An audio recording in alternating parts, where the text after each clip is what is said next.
Have you ever stopped to think what the internet would look like if our most important digital tools were built more like, say, public parks? Today, we're going to dig into a platform called PeerTube that's making that idea a reality. And honestly, it could completely change how we think about online video. I mean, think about it.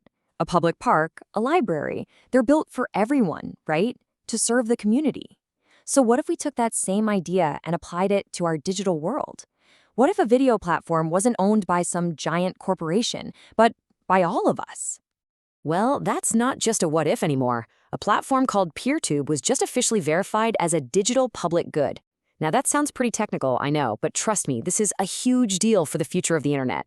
So let's break down what that actually means. And to really get what this is all about, we've got to start with PeerTube itself. Okay, so what is PeerTube? On the surface, it looks pretty familiar. It's a tool for hosting, managing, and sharing videos. You can even do live streams. But that's pretty much where the similarities to the big platforms end. The real story is in how it's built. And this is where it gets really interesting.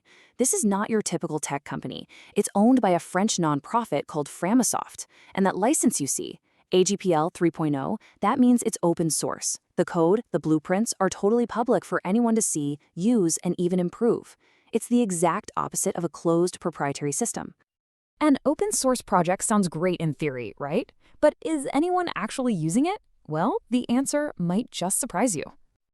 Just look at this number, 100,000. Any guesses what that could be? It's not users, it's not downloads.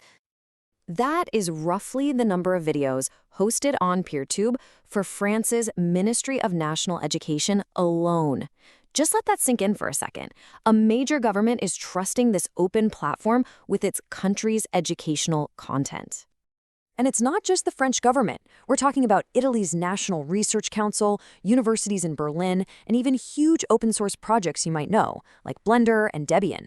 Activist groups all over the world are using it too. This just shows how trusted and, how versatile this platform really is. Okay, so we know some big names trust this platform, but what does it actually take to earn that official title, that digital public good status? Let's take a look at the standard they had to meet.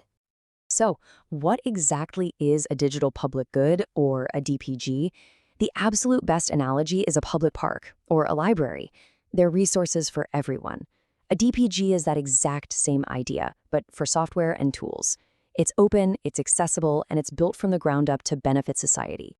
And look, this isn't just some fancy label they get to slap on their website. It is a formal, really tough process.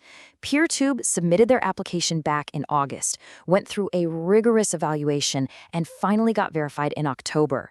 This proves they meet a super high bar for openness, privacy, and community-first design. Okay, so a cool open source project got a special certification. So what? Why does this matter to you and me? Well, this is where it all comes together. This is about the future of our digital world. This chart really puts it all in perspective.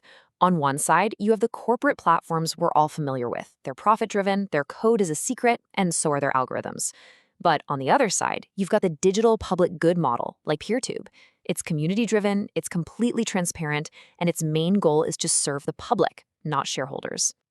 And here's the real bottom line. PeerTube's new status is so much bigger than just one platform.